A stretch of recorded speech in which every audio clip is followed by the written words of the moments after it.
जोहार बच्चों, एक बार फिर से आप सबों को आपके अपने YouTube channel geography with Raj sir में फिर से स्वागत है। और हम लोग उसी सीरीज को फिर से आगे बढ़ा रहे हैं। जो पिछला जो हम लोगों का क्लास था वो 2024 के जैक के द्वारा आए हुए प्रश्न पत्रों को हल कर रहे थे हम लोग। वार्षिक परीक्षा इंटरमीडिएट का भूगोल विषय का 2024 का, और उसमें से हम लोग कर रहे थे MCQ वस्तुनिष्ठ प्रश्नों को, और 13 क्वेश्चन कर चुके थे। 25 क्वेश्चन में से आज हम लोग अगले क्वेश्चन से आगे बढ़ेंगे और इस सेक्शन को पूरा कंप्लीट करेंगे वस्तुनिष्ठ प्रश्नों को। तो बिना देरी किए हुए हम लोग आगे बढ़ते हैं। इससे पहले आपसे अनुरोध है कि चैनल में अगर नए होंगे, सब्सक्राइब नहीं किए होंगे तो चैनल को जरूर सब्सक्राइब कर लें और अपने दोस्तों में शेयर कर दें वीडियो को, और लाइक तो करेंगे ही। तो आइए स्टार्ट करते हैं आज का सेशन। देखिए बच्चों, आज का जो पहला क्वेश्चन है यानी क्वेश्चन नंबर 14, हम लोग 13 तक ले चुके थे। क्वेश्चन नंबर 14 में देखिए कौन सा प्रश्न है, तो शुष्क कृषि भूमि के अंतर्गत किस प्रकार की फसलें उगाई जाती है। ठीक है, ऑप्शन आपके पास 4 हैं। पहला ऑप्शन है जूट, दूसरा है गन्ना, तीसरा है बाजरा और डी ऑप्शन में है धान।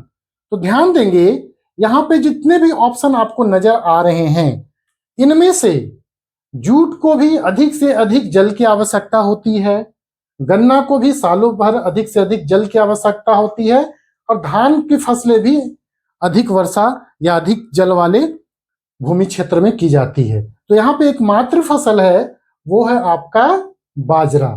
बाजरा एक ऐसी फसल है जो कि शुष्क भूमि कृषि में की जाती है, इसको ज्यादा पानी की आवश्यकता नहीं होती है।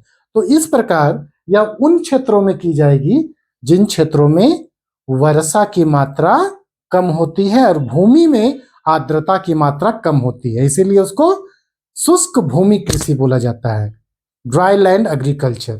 ठीक है, तो हम लोग सबसे पहले आंसर क्या हो जाएगा इसमें, तो बाजरा। अब बाजरा हो गया कैसी कृषि, तो शुष्क भूमि कृषि की। अब देख लेते हैं कि शुष्क भूमि कृषि होता क्या है। तो देखिए बच्चों, शुष्क कृषि भूमि को हमने एक परिभाषा दिया जो कि NCERT बेस्ड है। परिभाषा में क्या है उसको चीजों को देख लीजिए आप बढ़िया से।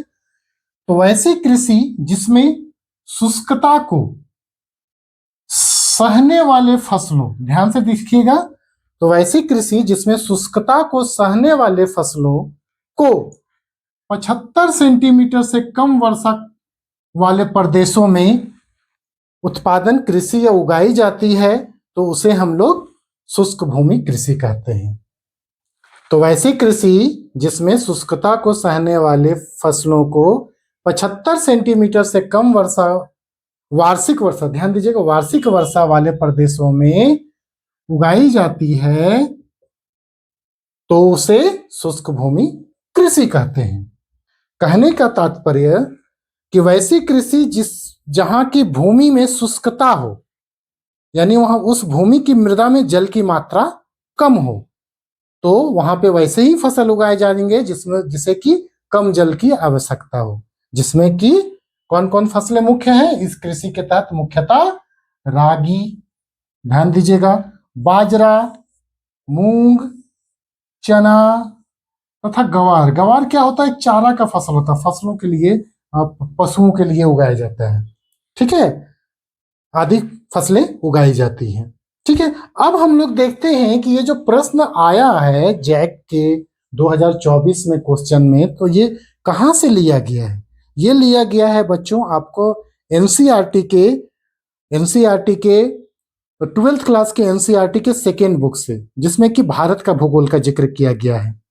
ठीक है ना, ये उसका बुक है, सेकेंड बुक, जो कि 12th क्लास का है, और वहां से लिया गया है, और उसका लिया गया है यह कृषि पाठ से। और उसमें देखिए भारत में कृषि के प्रकार है एक टॉपिक, वहां से लिया गया है। अब देखिए वहीं से मैंने इस चीजों को उठाया है क्योंकि यहां से भी आपके प्रश्न बन सकते हैं। भारत में आर्द्रता के उपलब्ध स्रोत के आधार पर कृषि के प्रकार, तो हम लोग बात कर रहे हैं कृषि के प्रकार का, कहां, तो भारत के स्तर पर। और किस आधार पर, तो आर्द्रता यानी जल की मात्रा के आधार पर, कहां पे अधिक वर्षा होती है या सिंचाई के द्वारा प्राप्त होती है अधिक या कम, तो उसके आधार पर हम लोग भारत में कृषि के प्रकार को 2 वर्गों में बांटते हैं। पहला वर्ग क्या है, तो पहला वर्ग है आपका सिंचित कृषि, इरिगेटेड एग्रीकल्चर, जहां पे पूरी तरह से कृषि सिंचाई पर निर्भर होती है।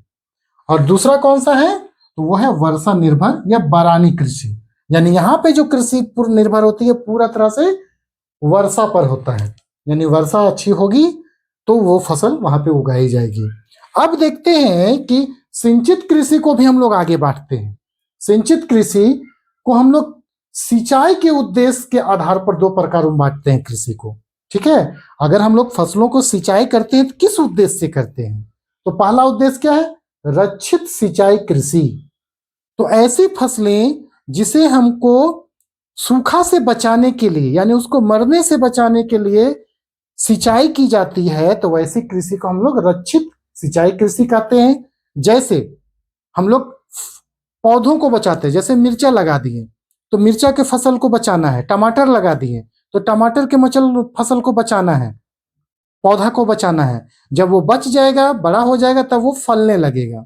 तो सिर्फ हम लोग उसको रक्षा करने के लिए सिंचाई कृषि करते हैं, तब उसे हम लोग रक्षित सिंचाई कृषि कहते हैं। दूसरा क्या है, तो उत्पादक सिंचाई कृषि।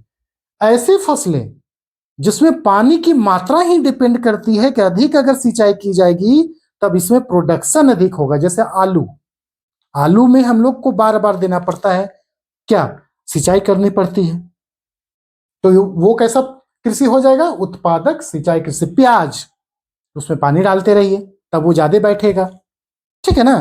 तो ये चीजें उत्पादक सिंचाई कृषि। तो ये हो गया आपका पहला पार्ट। दूसरा देखिए, वर्षा निर्भर या बारानी कृषि। तो यहाँ पे भूमि पर डिपेंड करता है। भारत में वैसे भूमि क्षेत्र, तो भूमि क्षेत्र में जो मृदा है, मृदा में नमी की मात्रा कैसी है, उस नमी के आधार पर, यानी वर्षा के द्वारा जो नमी प्राप्त होती है उसके आधार पर इसको हम लोग दो वर्गों में बांटते हैं। पहला क्या है, शुष्क भूमि कृषि, और दूसरा है आर्द्र भूमि कृषि। यानी वैसी कृषि भूमि जिसकी मृदा में शुष्कता पाई जाती है, यानी जल की मात्रा कम होती है, तो वैसी कृषि को हम लोग शुष्क भूमि कृषि कहते हैं, जैसे कि यहाँ पे परिभाषित कर चुके हैं।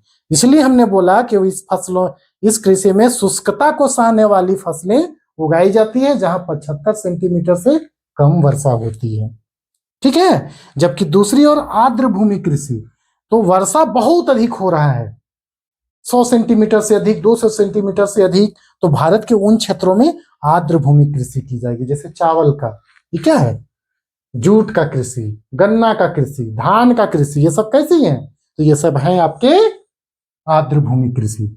जबकि शुष्क भूमि कृषि में रागी, बाजरा, चना, मूंग, ये सब ये चारा की फसलें, ठीक है।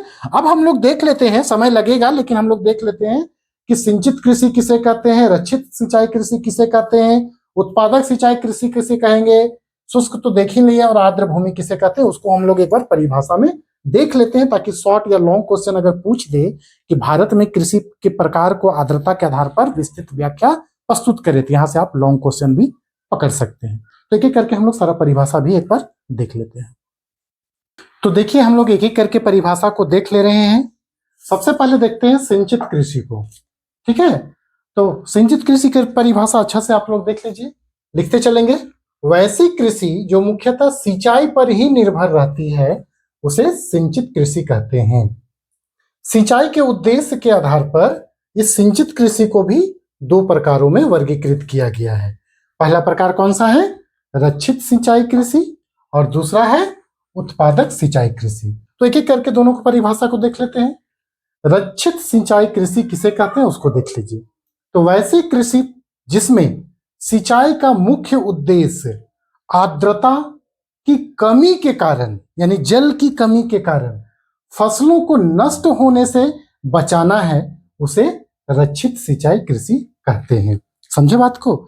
यानी मान लीजिए हम किसी मिर्चा या टमाटर का पौधा लगाएं, और जब तक वो मैच्योर पौधा नहीं हो जाएगा तब तक उसमें फूल नहीं आएंगे और उसमें फिर फल नहीं आएंगे।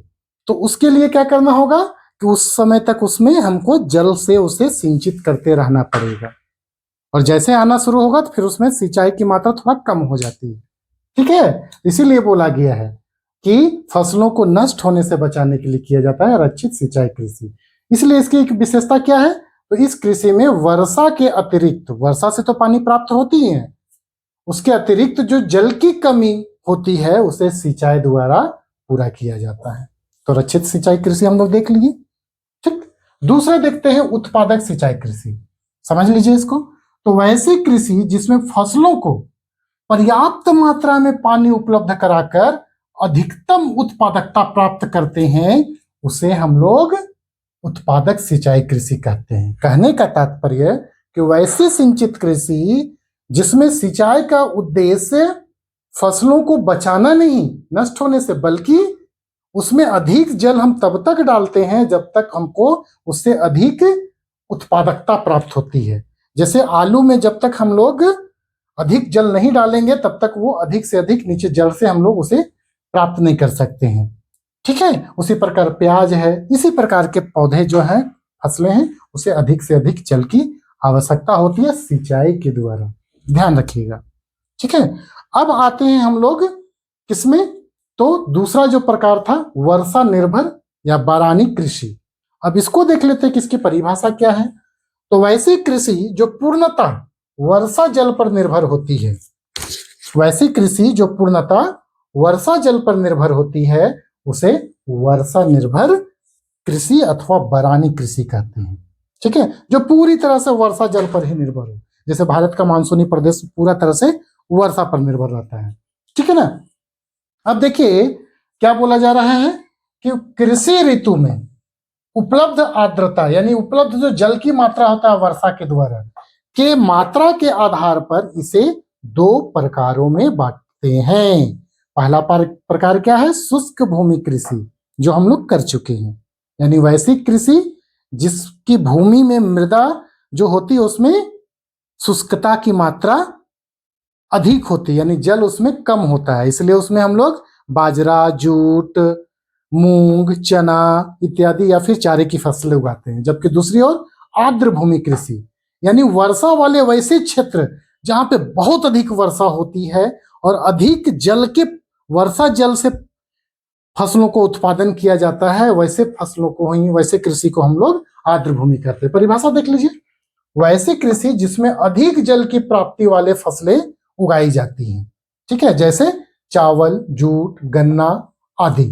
ये सब क्या है, तो चावल को अधिक जल की आवश्यकता है जो कि हम सिंचाई के द्वारा हमेशा नहीं दे सकते हैं। जूट, गन्ना, तो ये प्रकार की हो गए सारे। तो इसको हम लोग थोड़ा लंबा हुआ लेकिन अच्छे से हम लोग देख लिए। नेक्स्ट प्रश्न की ओर चलते हैं ऑब्जेक्टिव में। नेक्स्ट जो 15वां नंबर क्वेश्चन है, 15 नंबर क्वेश्चन, वो आपके स्क्रीन पर है। क्वेश्चन क्या है, निम्नलिखित में कौन सा या कौन से कार्यक्रम जल संभर विकास परियोजना अर्थात वाटरशेड डेवलपमेंट प्रोजेक्ट से संबंधित है।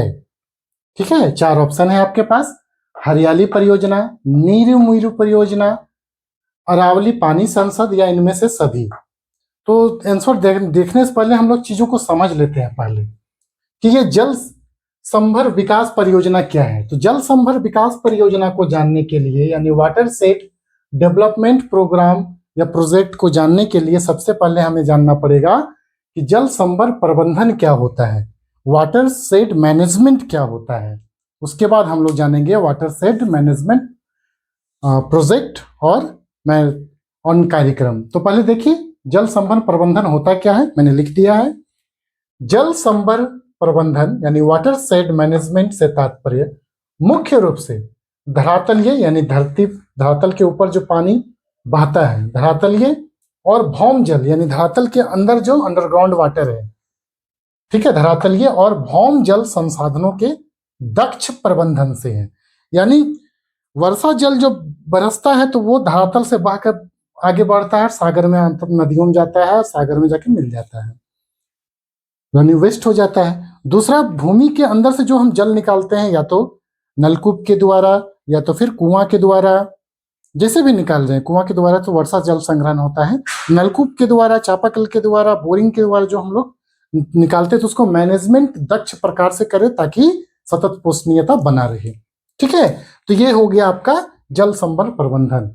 अब देखिए कि इसके अंतर्गत, किसके अंतर्गत, जल संभर प्रबंधन के अंतर्गत, इसके अंतर्गत बहते जल को रोकना सबसे बड़ा चीज, बहते जल को रोकना। जैसे देखिए झारखंड सरकार के द्वारा भी विभिन्न योजनाओं द्वारा बहते जल को रोकने का कार्य किया गया। चेक डैम बनाए गए हैं ना, ठीक है। और विभिन्न विधियों जैसे अंतःस्रवण मतलब कि रोककर पानी को अंदर भेज देना, जैसे तालाब, पुनर्भरण या कुओं आदि के द्वारा भौम जल का संचयन और पुनर्भरण शामिल है। जैसे पिछले सरकार के द्वारा एक योजना आई थी, डोभा योजना, जिसमें आप याद करिए कि सब लोग छोटा छोटा खेत में या अपने अपने टांड में तालाब टाइप से बनाता था, ठीक है, छोटा, मध्यम और बृहद आकार का। उसी आधार पर उन्हें पैसा दिया जाता था और वो मनरेगा कर्मियों के द्वारा बनाया जाता था डोभा। तो उसमें मछली पालन होता था और उससे क्या होता था, मुख्य उद्देश्य तो ग्राउंड वाटर का डेवलपमेंट होता था उससे, ठीक है ना। वो उद्देश्य वही था, हालांकि वो सफल नहीं उतना हो पाया। तो ये चीजें हो गई। अब देखिए कि जल संभर प्रबंधन को केंद्रीय यानी केंद्र सरकार या राज्य सरकारों तथा गैर सरकारी संगठनों यानी एनजीओ के द्वारा देश भर में बहुत से जल संभर विकास और प्रबंधन कार्यक्रम चलाए गए हैं। जैसे सबसे पहला हरियाली परियोजना। देखिए हरियाली परियोजना, इसी के बारे में बात कर रहे हैं। तो केंद्र सरकार द्वारा, ध्यान से देखेंगे, केंद्र सरकार द्वारा प्रवर्तित जल संभर विकास परियोजना है ये। कौन?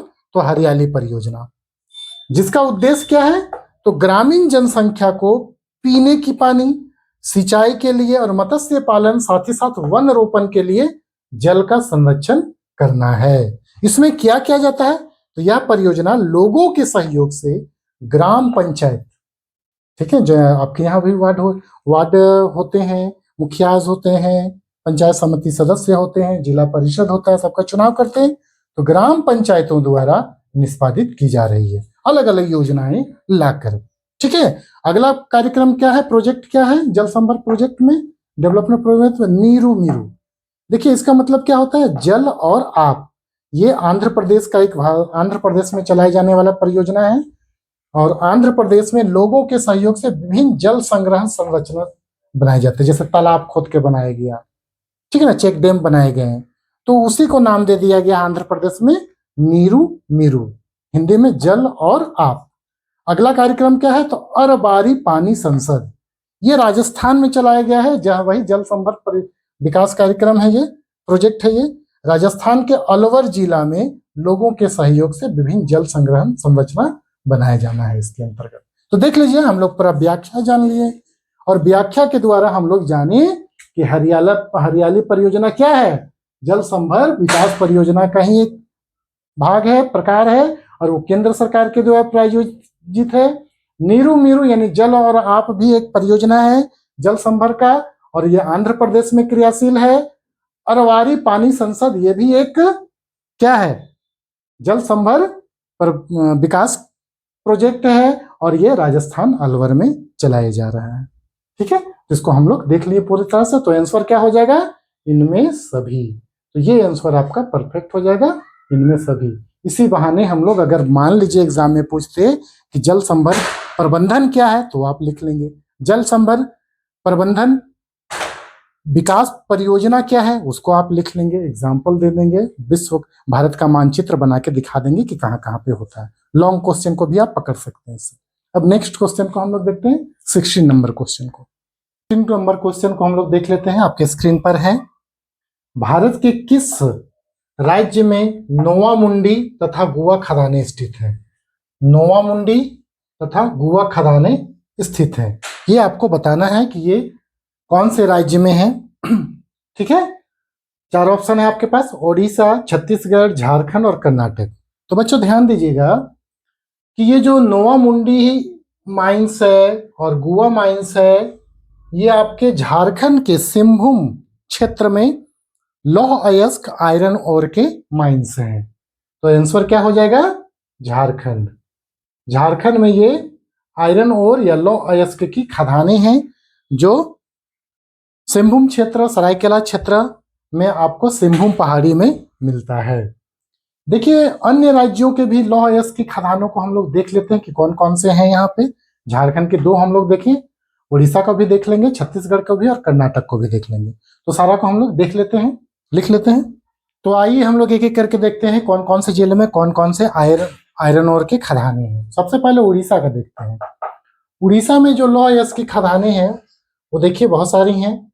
गुरु महिसानी, बादाम पहाड़, किरीबुरु, बोनाई, सुलाइफर, ये सब क्या है? तो सारे माइंस हैं आयरन ओर के। अब बारी आती है छत्तीसगढ़ की। तो छत्तीसगढ़ में देखिए आयरन ओर की खदानें मुख्यतः बैलाडीला में है और दंतेवाड़ा में है। झारखंड के अभी हम लोग देख चुके हैं। झारखंड के लौह अयस्क की खदानें कौन कौन से हैं?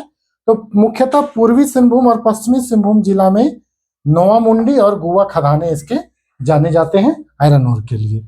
जबकि कर्नाटक जिला में अगर हम लोग जाएंगे, कर्नाटक राज्य में अगर हम लोग जाएंगे, तो वहां पे लौह अयस्क की खदानें अलग अलग जिलों में अलग अलग नामों से खुली हुई है। जिसमें सबसे पहले बेलारी जिला का संदूर और हॉस्पेट क्षेत्र की खदानें, चिकमंगलूर जिला का एक पहाड़ी है बाबा बुदान पहाड़ियां, यहाँ पे लौह अयस्क भी पाया जाता है, साथ ही मैग्नीज भी पाए जाते हैं।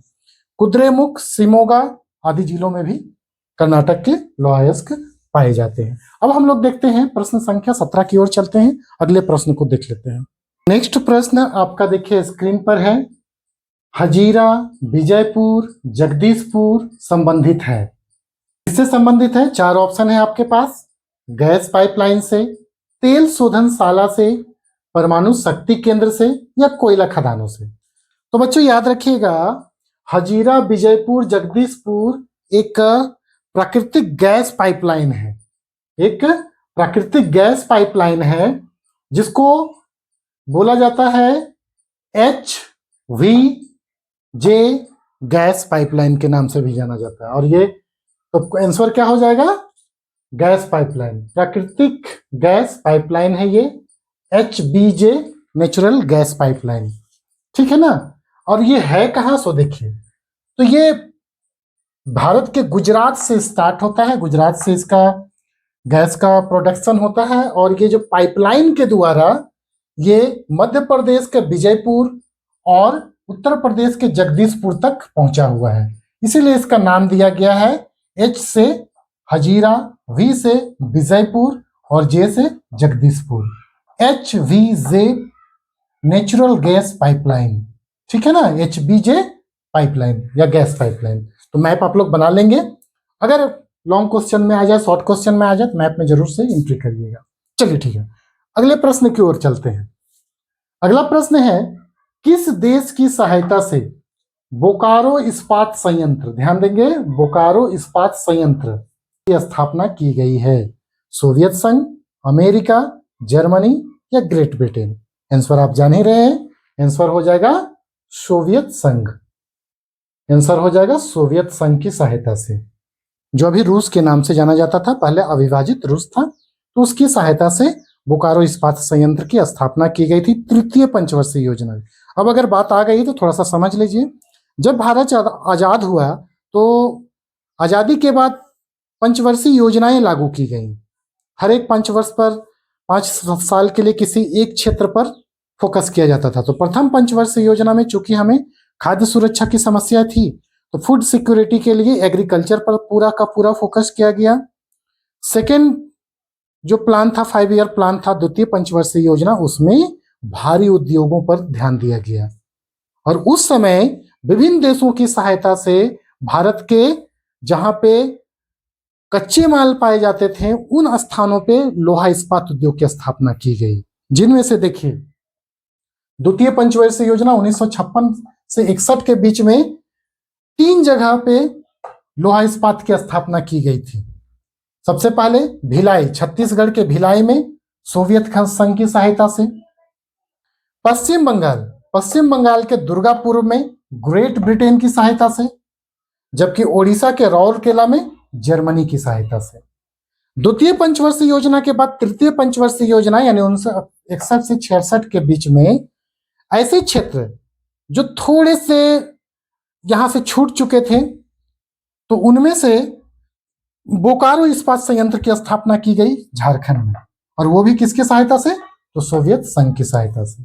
इस प्रकार हम लोग देख लिए, इस क्वेश्चन का भी जवाब हम लोग अच्छी तरह से जान लिए। अब अगले चलते हैं हम लोग नेक्स्ट क्वेश्चन की ओर। देखिए नेक्स्ट प्रश्न आपके स्क्रीन पर है। दक्षिण भारत का मैनचेस्टर किस शहर को कहा जाता है? प्रश्न है, दक्षिण भारत का मैनचेस्टर किस शहर को कहा जाता है? ऑप्शन है आपके पास कोयम्बटूर, मैसूर, मदुरई या सलेम। ठीक है, तो आंसर हो जाएगा कोयम्बटूर। कोयम्बटूर को दक्षिण भारत का मैनचेस्टर कहा जाता है।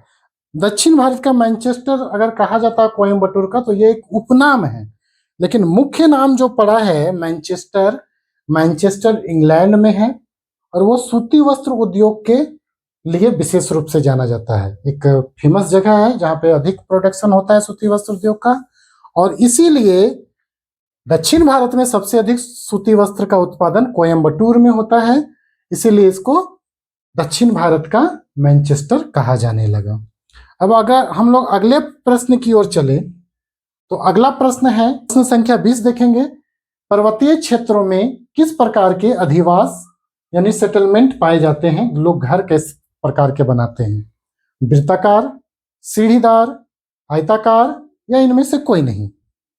तो ध्यान रखेंगे, क्योंकि पर्वतीय क्षेत्र इस प्रकार से होते हैं, पर्वत होते हैं, घाटी होते हैं, और लोगों के लिए रहने के लिए पर्वत ही मुख्य साधन होता है। तो लोग क्या करते हैं, हिली क्षेत्र में बनाते हैं, तो इस प्रकार से वो सीढ़ीदार घर बनते चला जाता है इनका। तो आंसर क्या हो जाएगा? सीढ़ीदार। पर्वतीय क्षेत्रों में सीढ़ीदार अधिवास पाए जाते हैं। आप चले जाइए कहीं भी, दार्जिलिंग चले जाइए, तो दार्जिलिंग में जाइएगा, वहां पे आपको मिलेंगे पर्वत में बने घर, एकदम सीढ़ी के जैसा। रात में देखिएगा तो लाइट एकदम सीढ़ी जैसा लगेगा। गंगटोक जाइए, वहां पे भी वही चीज मिलेगा आपको। इस प्रकार से आंसर क्या हो जाएगा? सीढ़ीदार अधिवास होगा। अगले प्रश्न की ओर बढ़ते हैं, और अगला प्रश्न है, भारत में कितने राज्य हैं? देखने के लिए तो आसान क्वेश्चन है, भारत में कितने राज्य हैं? तो देखिए बच्चे लोग, आंसर यहाँ पे क्या है? ऑप्शन है, 4 ऑप्शन है आपके, 28, 29, 30 और 32। नो डाउट आंसर हो जाएगा 28। सब लोग जान रहे होंगे, लेकिन ये 28 आने का सिलसिला कैसे हुआ, उसके इतिहास को एक बार हम लोग देखते हैं। तो वर्तमान में देखिए, 26 जनवरी 2020 से भारत में अभी तक कुल 28 राज्य हैं एवं 8 केंद्र शासित प्रदेश हैं। इसको आप लोग याद रखिएगा, ठीक है ना? कुल राज्य कितने हैं वर्तमान में? तो 28 राज्य, और केंद्र शासित प्रदेश कितने हो गए? 8 हो गए। ठीक है, 8 केंद्र शासित प्रदेश हो गए। इन 8 केंद्र शासित प्रदेशों को आप लोग देख सकते हैं। सबसे पहले दिल्ली एनसीआर, चंडीगढ़ 2 हो गए आपके। फिर आप आ जाइए अंडमान निकोबार द्वीप समूह, फिर बंगाल की खाड़ी में है। अगला है अरब सागर में स्थित लक्षद्वीप। उसके बाद आप चले जाइएगा तो मिलेगा आपको पांडिचेरी। पांडिचेरी के बाद आप चले जाइएगा तो उसके बाद आपको मिलेगा लद्दाख, जो कि वर्तमान में बना है किससे कटकर, या फिर जम्मू कश्मीर को राज्य का दर्जा था, उस राज्य के दर्जा को हटाकर 2 केंद्र शासित प्रदेश में बना दिया गया, लद्दाख और जम्मू कश्मीर राज्य। जम्मू कश्मीर केंद्र शासित प्रदेश, 2 केंद्र शासित प्रदेश बने। अगले क्षेत्र की ओर चलिएगा तो पहले जो 2 केंद्र शासित प्रदेश थे, दादरा एवं नगर हवेली तथा दमन और दीव, दोनों को मिलाकर एक केंद्र शासित प्रदेश बना दिया गया, और इस प्रकार टोटल 8 केंद्र शासित प्रदेश हो गए। तो इसका थोड़ा सा क्रमबद्ध क्रम को हम लोग देख लेते हैं। अगर हम लोग 2014 के बाद की स्थिति देखते हैं तो 2014 ईस्वी में आंध्र प्रदेश को विभाजित करके तेलंगाना राज्य का गठन किया गया, तेलंगाना राज्य का। और जब उस समय हुआ तो उस समय कितने राज्य हो गए? पहले 28 थे झारखंड निर्माण के बाद, तो वो एक बढ़ गया तो 29 राज्य हो गए, और 8 केंद्र शासित प्रदेश थे वो रह गए। 31 अक्टूबर 2019 की बात करते हैं, एक ऐसा समय जिस समय जम्मू कश्मीर में को राज्य का दर्जा समाप्त करके केंद्र शासित प्रदेश बना दिया गया, और जम्मू कश्मीर तथा लद्दाख का निर्माण किया गया किस रूप में? तो केंद्र शासित प्रदेश में। और इस प्रकार जम्मू कश्मीर और लद्दाख का केंद्र शासित बनने के पश्चात राज्यों की संख्या घटकर कितनी हो गई? 29 से तो 28, और केंद्र शासित बढ़ गए क्योंकि वहां पे जम्मू कश्मीर था 2 केंद्र शासित प्रदेश में कन्वर्ट हो गया, तो एक 8 और एक 9 हो गए। बाद में फिर चीजें बदली और 26 जनवरी 2020 को दादरा और नगर हवेली तथा दमन और दीव को विलय कर दिया गया, चूंकि एक ही भौगोलिक क्षेत्र में थे, और विलय करके इसे एक ही केंद्र शासित बना दिया गया। इस प्रकार वर्तमान फिर से 8 केंद्र शासित प्रदेश हो गए। तो इस प्रकार अभी हम लोगों के पास 28 राज्य और 8 केंद्र शासित प्रदेश हैं। तो इस प्रकार हम लोग चीजों को स्पष्ट कर लिए, इसको आप लोग लिख लेंगे। अब हम लोग नेक्स्ट प्रश्न की ओर चलते हैं। अगले प्रश्न को देखते हैं, प्रश्न संख्या 22 और 23 में। तो अगला प्रश्न है, विभिन्न आयु समूहों में लोगों की संख्या को क्या कहा जाता है? विभिन्न आयु समूहों में लोगों की संख्या को क्या कहा जाता है? 4 ऑप्शन है आपके पास, लिंग अनुपात, आयु अनुपात, किशोर जनसंख्या या व्यावसायिक संरचना। तो उत्तर हो जाएगा आयु अनुपात। अलग अलग आयु वर्ग को अलग अलग आयु समूहों में बांटा जाता है, जिसे आयु अनुपात या फिर आयु वर्ग कहते हैं। जैसे किसी भी निश्चित क्षेत्र की जनसंख्या को अलग अलग आयु वर्ग में अगर हम लोग बांटते हैं, तो वो देखिए कौन सा है, 0 से 6 वर्ष आयु के जनसंख्या, जो कि आश्रित वर्ग की जनसंख्या है, वो कार्यशील नहीं है, दूसरे पर वर्ग पर आश्रित रहती है। 7 से 14 वर्ष की आयु की जनसंख्या वाला वर्ग, तो वो भी आश्रित वर्ष है, आश्रित वर्ग में आता है वो भी, यानी दूसरे पर डिपेंडेंट है हर एक अपने कार्यों के लिए, अपनी जरूरतों के लिए। तीसरा है 15 से 59 वर्ष का आयु वर्ग, और यह एक कार्यशील आयु वर्ग है, यानी यही जो आयु वर्ग है ऊपर के सभी को भरण पोषण करता है। अगला है 60 वर्ष से अधिक आयु वाले वर्ग, तो ये भी आश्रित वर्ग है, क्योंकि 60 वर्ष के बाद लोग सेवानिवृत्त हो जाते हैं, कार्यशील आयु वर्ग नहीं कहलाता है। तो भारत के संदर्भ में भी यही चीजें हैं। तो क्या हो गया, तो 15 से 59 वर्ष का जो आयु वर्ग है, यही एकमात्र कार्यशील आयु वर्ग कहलाता है, जो कि अन्य सभी तीनों आयु वर्गों के लिए क्या करता है, भरण पोषण करने का कार्य करता है। और जितने और 3 आयु वर्ग हैं वो सारे डिपेंडेंट एज ग्रुप वाला पॉपुलेशन कहलाता है। ठीक है, इसको देख लिए हम लोग। देखते हैं अगला प्रश्न क्या है, 23 नंबर का क्वेश्चन। ओपेक OPEC का मुख्यालय है, कौन है इसमें से? देख लीजिए आंसर यहाँ पे आप लोग। ठीक है, 4 ऑप्शन है, वियना में, जकार्ता में, जिनेवा में या बेलारूस में। आंसर क्या हो जाएगा, वियना में। ठीक है, वियना में, यहाँ पे ये वाला हो गया आंसर, और 23 नंबर का क्वेश्चन है वियना में हो गया। अब देखिए ओपेक होता क्या है क्या, सारी इसकी कहानी ABCD हम लोग देखते हैं। ठीक है, तो ओपेक जो है, ओपेक का सबसे पहले पूर्ण विस्तार देखते हैं, क्योंकि अभी एक ट्रेंड चला है जैक के ऑब्जेक्टिव में कि इसका पूर्ण विस्तार क्या है, सो बताएं। तो ओपेक का देख लीजिए, organization of the petroleum export countries, यानी एक ऐसी संस्था जो कि खनिज तेल का निर्यात करने वाले देश हैं उनका समूह है, उसी को बोलते हैं हम लोग ओपेक। परिभाषा भी इसका हम लोग देख लेते हैं। ओपेक एक अंतरराष्ट्रीय संगठन है जो मुख्य रूप से तेल निर्यात करने वाले देशों के बीच तेल उत्पादन और कीमतों को नियंत्रित करने के लिए बनाया गया है। क्लियर है चीजें? स्थापना कब हुई इसकी? तो स्थापना हुई 1960 में, और हेडक्वार्टर मुख्यालय कहाँ है? तो वियना। वियना है कहाँ? तो ऑस्ट्रिया में, ऑस्ट्रेलिया नहीं, ऑस्ट्रिया, ध्यान रखिएगा। और ये ऑस्ट्रिया कहाँ है? यूरोप महादेश में। अक्टूबर 2025 तक यानी वर्तमान तक ओपेक में कुल 12 सदस्य देश शामिल हैं जो कि तेल का उत्पादन करते हैं और निर्यात करते हैं। जैसे ही वो आयात करने लगेंगे तो वो इसके सदस्य रहने के योग्य नहीं रह जाएंगे। तो वह देश जो तेल का उत्पादन करते हैं और विश्व के अनेक देशों को निर्यात करते हैं वो ओपेक के सदस्य देश हो सकते हैं, अपने आप को उसमें शामिल कर सकते हैं।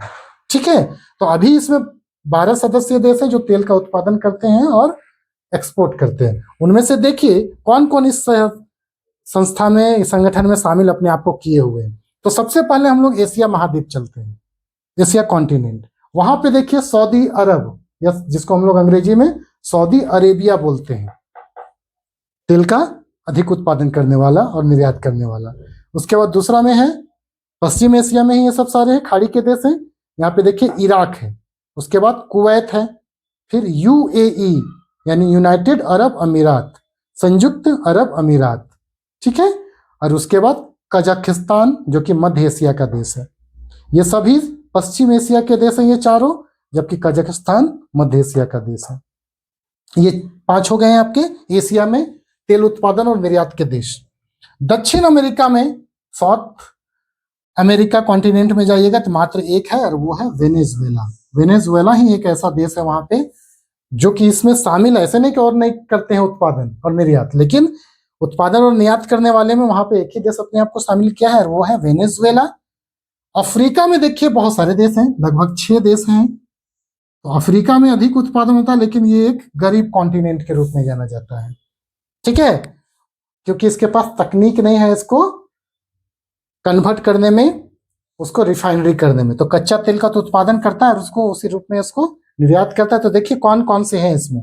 सबसे पहले Libya, Nigeria, Algeria, Gabon, Republic of the Congo और इक्वेटोरियल गिनी। तो ये जो लीबिया है, पहले हम लोग लीबिया को देखते हैं। लीबिया अफ्रीका के ऊपरी भाग में है, जो कि भूमध्य सागर के तट पर अवस्थित वाला क्षेत्र के आसपास में है। नाइजीरिया ये पश्चिम अफ्रीका के क्षेत्र में अवस्थित है। अल्जीरिया को भी आप देखिएगा भूमध्य सागरीय तटीय क्षेत्र में आपको मिलेगा। ये गैबोन आपको पश्चिम एशिया के द्वीपीय टाइप से एक देश है। और रिपब्लिक ऑफ द कांगो, इसको बोलते हैं कांगो, गणतंत्र कांगो, और ये आपको मध्य अफ्रीका या विषुवतरेखीय अफ्रीका के पास मिलेगा। दूसरा है आपको इक्वेटोरियल गिनी यानी विषुवतरेखीय गिनी, जो कि अफ्रीका के मध्य भाग में विषुवतरेखीय क्षेत्र में पाया जाता है। तो इस प्रकार हम लोग इसको देख लिए बहुत बढ़िया तरह से ओपेक को। अब 2 प्रश्न बचे हैं, क्वेश्चन नंबर 24 और क्वेश्चन नंबर 25 को हम लोग देखते हैं। तो नेक्स्ट क्वेश्चन है, गैर परंपरागत ऊर्जा स्रोत के उदाहरण हैं। कौन है इसके गैर परंपरागत? एक होता है ऊर्जा के 2 स्रोत होते हैं, परंपरागत स्रोत और गैर परंपरागत स्रोत। परंपरागत स्रोत ऊर्जा के वे कहलाते हैं जो परंपरा से मानव सभ्यता के द्वारा या मानव समाज के द्वारा उसे प्रयोग करते आ रहा है, जो प्राकृतिक रूप से हमें उपलब्ध सामान्यता रहते हैं, जैसे विभिन्न प्रकार के जीवाश्म ईंधन, कोयला, पेट्रोलियम, ये सब क्या है? तो परंपरागत ऊर्जा के स्रोत हैं। जबकि वैसे ऊर्जा के स्रोत जो जिन्हें नवीकरणीय किया जा सकता है और जो अक्षय ऊर्जा होते हैं, जो मुख्यतः समाप्त नहीं होने वाले होते हैं, जिनसे कम प्रदूषण प्राप्त होता है, उन्हें हम लोग गैर परंपरागत ऊर्जा के स्रोत कहते हैं या नवीकरणीय ऊर्जा स्रोत कहते हैं। तो इनमें से कौन है? तो सौर ऊर्जा ये भी है। कौन? गैर परंपरागत, क्योंकि अक्षय ऊर्जा है। पवन ऊर्जा ये भी अक्षय ऊर्जा है और जय ऊर्जा ये भी अक्षय ऊर्जा। तो इस प्रकार से इनमें से सभी इसका सही उत्तर होगा। तो इनमें से सभी जो है गैर परंपरागत ऊर्जा के स्रोत हैं। अगले प्रश्न की ओर चलते हैं और वह है ध्वनि प्रदूषण की बात की जा रही है। प्रदूषण का प्रमुख स्रोत क्या है? ठीक है, ध्वनि प्रदूषण का प्रमुख स्रोत। सबसे पहले जानिए प्रदूषण होता क्या है। तो पर्यावरण में अवांछित तत्वों का मिश्रण ही पर्यावरण का प्रदूषण कहलाता है। और इस प्रकार से यह पर्यावरण प्रदूषण अलग अलग प्रकार के होते हैं। जैसे जल में अगर शुद्ध जल है, उसमें अवांछित तत्व मिल गए तो वो प्रदूषित जल हो गया। उसी प्रकार वायु में अगर वांछित जितने गैसों की मात्रा होनी चाहिए उससे अधिक अगर गैस की मात्रा अवांछित रूप से मिल गए तो वो वायु प्रदूषण हो गया। उसी प्रकार ध्वनि की एक सीमा होती है जो मनुष्य के कानों तक सुनने की क्षमता होती है और उसको पूर्ण रूप से प्रभावित नहीं करे, तो उसकी एक सीमाएं होती हैं और वो सीमाएं तय की जाती हैं प्रशासन के द्वारा। कितनी ध्वनि डेसिबल से अगर अधिक हो गया तो वो प्रदूषित है, रात में कितना होना चाहिए, दिन में कितना होना चाहिए, वो निर्धारित की जाती है। तो अधिक अगर ध्वनि करने वाले वो स्रोत कौन कौन से हैं वही पूछा जा रहा है। ध्वनि प्रदूषण के प्रमुख स्रोत कौन है? मोटर वाहन ऑब्वियसली ये एक स्रोत है, प्रमुख स्रोत है। उद्योग भी एक स्रोत है क्योंकि अधिक आवाज करके लोगों के आसपास के क्षेत्रों को प्रभावित कर। लाउड स्पीकर ये भी एक है, अधिक साउंड से बजा देना। ठीक है, तो इनमें से तीनों स्रोत हैं ध्वनि प्रदूषण के उदाहरण है। तो इनमें से सभी, इसमें भी हो जाएगा डी ऑप्शन आपका, इनमें से सभी। इस प्रकार हम लोग पार्ट 1 का 2 क्लास के वीडियो में हम लोग कंप्लीट किए बहुविकल्पीय प्रश्नों को, एमसीक्यू को। 2024 के जो प्रश्न पत्र हैं जैक के द्वारा भूगोल विषय के आए हुए, उसको हम लोग आज कंप्लीट कर लिए। जिस पे आप लोग बने रहिएगा, चैनल को सब्सक्राइब कर लीजिएगा, नहीं किए होंगे दोस्तों में जरूर शेयर करिएगा और वीडियो को लाइक जरूर करेंगे। नेक्स्ट वीडियो के साथ हम लोग पुनः मिलते हैं वेरी शॉर्ट क्वेश्चन और शॉर्ट क्वेश्चन 2024 के साथ। तो चैनल में बने रहिएगा, मैं तुरंत इसे अपलोड करूंगा नेक्स्ट वीडियो को। धन्यवाद सभी को देखने के लिए, सभी का दिन मंगलमय हो।